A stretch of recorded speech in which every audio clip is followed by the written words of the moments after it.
YOLO futurists of YouTube. So today I want to talk to you guys about fusion technology, and I want to give you a completely different perspective on what it is and why it is the way it is. Like, my personal belief, of which I may be wrong, but my personal belief is that fusion technology was never meant to be a replacement for an energy source. Like, it was never supposed to replace nuclear power plants or coal or whatever. But why do I say this, right? So the concept of fusion technology is more than 100 years old. We've been working on fusion technology for well over 60 years. So the idea is well over 100 years old, and we've been working on it for well over 60 to 80 years.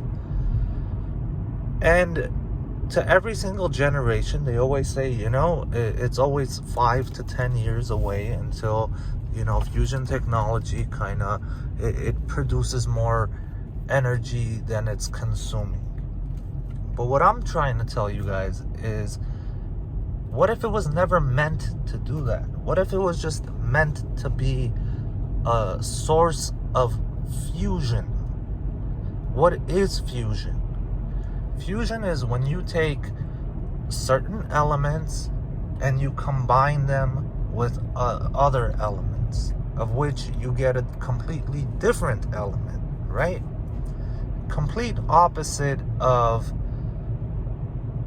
nuclear, where fission, where you break something apart, right, and it releases tremendous amounts of energy. What if for the last 60 to 80 years all that we've been doing is fusing elements? Like, if you were to just pull up a periodic table of elements, right, 2022, it goes all the way up to element 118, oganesson.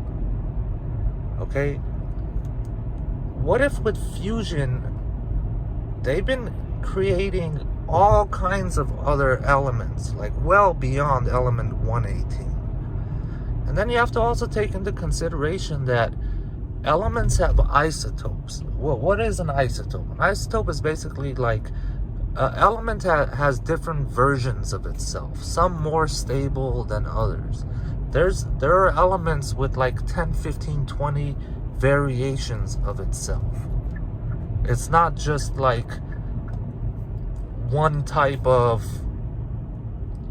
what can I say, helium. There's more than one type of helium. Okay, now what if with fusion technology what we've been doing is just creating new isotopes, new elements, just for the sake of being ahead of the curve in terms of technology, in terms of new materials, in terms of amalgamations of metals, in terms of alloys or hyperalloys, right?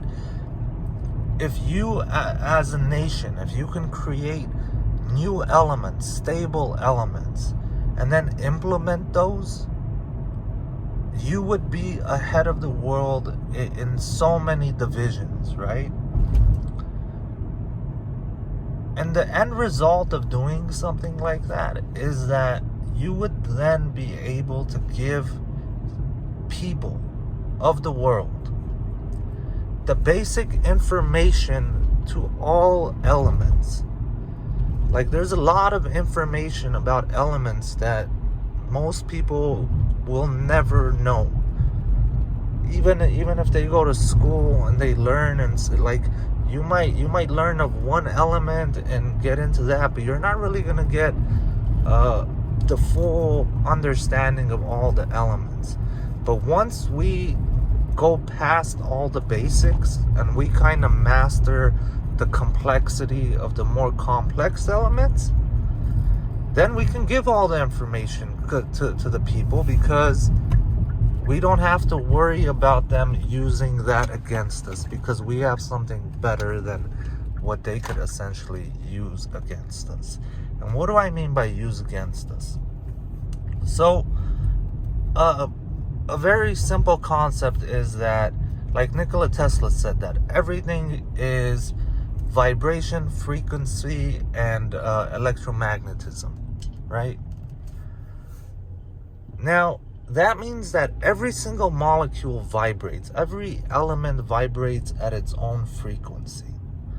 Every element reflects its own specific,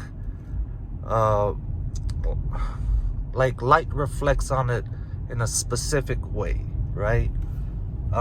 There's a reason why we can look at certain planets and figure out what's in the atmosphere from such a distance away. That's us using just tools and stuff. Checking out the hue to each color, right? What type of radiation does it put out? What type of light does it reflect? But the more important part is in terms of frequency, vibration, and its electromagnetic state.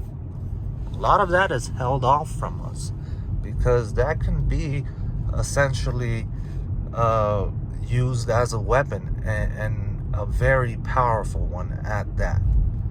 But once you move beyond, like most of these cars, right, like they have just a few types of metal in them. They have like let's say aluminum in there, but they might have a very simple concept of aluminum. It's going to be like 95% aluminum and 5% mix of like two other metals, maybe, you know, sometimes even less than that. Sometimes like 98% aluminum, like 0.5% tin, 2% like chrome, like you know what I'm saying? It's a very simple alloy. So when you start going into more complex alloys, when it comes to frequency, vibration, and all that, it's kind of hard to know unless you get that material and you do all the tests yourself.